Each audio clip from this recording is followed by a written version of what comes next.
જય શ્રી કૃષ્ણ. જય હો, મંગલમય હો.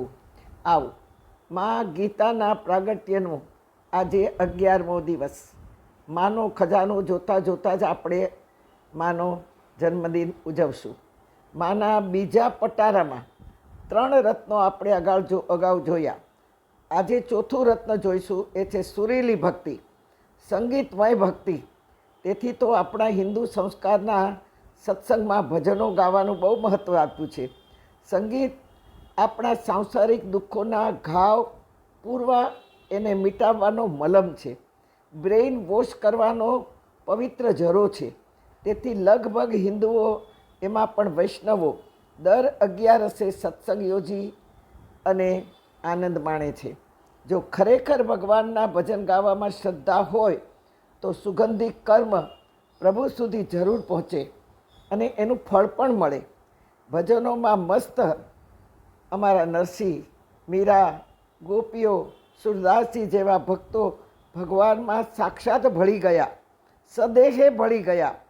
આ હતી સુરીલી ભક્તિ. અમારી ગોપીઓ જ્યાં સુધી કાનો તોફાન કરતો ત્યાં સુધી ફરિયાદ કરતી યશોદાને.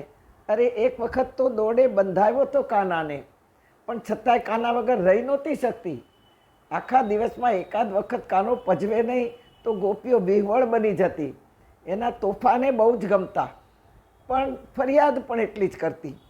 પણ જ્યારથી ગિરિરાજ ધરણની લીલા થઈ, 7 વર્ષના નંદબાબાના છોરાએ જ્યારે ગિરિરાજ ઉચક્યો અને વ્રજને બચાવ્યું, બાળકોને બચાવ્યા, અને ત્યારે ગોપીઓની આંખ ઉઘડી કે અમારું બાળક એક માટલી દહીંની કે છાશની નથી લઈ શકતો. ત્યારે આ નંદબાબાના છોરાએ આખો ગિરિરાજ પર્વત ઉચક્યો કઈ રીતે? નક્કી આ બાળક નથી, સાક્ષાત એમાં ભગવાન છે. અને તે ત્યાર પછી ગોપીઓ સતાવાનું તો બંધ કરી દીધું, પણ દર્શનથી છટપટાતી કે મને દર્શન આપો, બસ દર્શન આપો, હું તમને ઓળખી ના શકી. અને ગોપીઓ અંતરથી પોકારતી ગિરિરાજ ધરણ કાનાને કે ઉચક્યો તો ગિરિવર વાલા, વાત યાદ રાખશું, જાણ્યા તમને ત્યારથી એ કદી ના વિસારશું.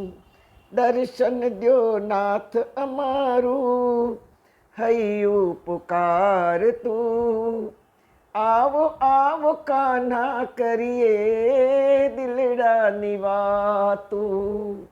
તમ વિણ ના કોઈ અમારું, મનડું મુંઝાતું, આવો આવો કાન્હા કરીએ દિલડાની વાતું. હા, ગોપીઓ દિલની વાતો ગદ્ય પદ્યમાં સુણાવતી આ સુરીલી ભક્તિ, જેમાં કર્મકાંડની જરૂર ના પડે. ભક્તનું મન મંજીરા બન્યું હોય, બુદ્ધિ બાંસરી બની હોય, ઇન્દ્રિયોનું નૃત્ય રામકૃષ્ણના નામનો રણકાર હોય, પછી હો ગઈ ભક્તિ. શું આપણી ભક્તિમાં આવો સમન્વય છે? નહીં હોય તો વ્યવહારુ ભક્તિ બની જશે. વ્યવહાર છે તેથી કથામાં જવું છે, સત્સંગમાં વ્યવહારથી જ જઈએ, જવું પડ્યું છે તેથી જઈએ, સંબંધ સાચવવા માટે જઈએ. જ્યાં પગ જાય પણ પરમાત્મા સુધી મન અને બુદ્ધિ ન પહોંચે તો એનો કોઈ અર્થ નથી, માત્ર ટાઈમ પાસ છે. અને વ્યવહાર સંભાળ્યાનું નિશાંતિ છે મનને.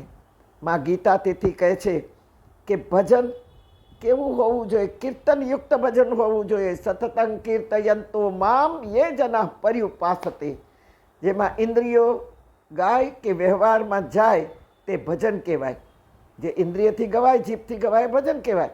પણ ભજન ગાતા ગાતા શરીરમાં રોમ રોમ નાચી ઉઠે, સ્પંદનો જાગૃત થાય, વારંવાર એ પળો યાદ કરતાં કરતાં રોમાંચ થાય, એને કીર્તન કહેવાય. કીર્તન, તન નાચી ઉઠ્યું, એને કીર્તન કહેવાય. કીર્તન ભક્તિ પાસે કનૈયો નાચે. સુરદાસજી કીર્તન કરે ને બાળ કનૈયો રોજ અદબ પાળીને સાંભળવા બેસી જાય અને નાચે. સાક્ષાત પ્રભુને નચાવનાર ભક્તો કેવા હશે? જ્યારે આપણે વર્ષોથી સેવા કરીએ, પૂજા કરીએ, આરતી પ્રસાદ માળા બધું જ કરીએ, છતાં આપણું મન બળે, કારણ કે મનથી ભક્તિ થઈ નથી અને બુદ્ધિથી ભક્તિએ એને શ્રદ્ધાથી સ્વીકારી નથી.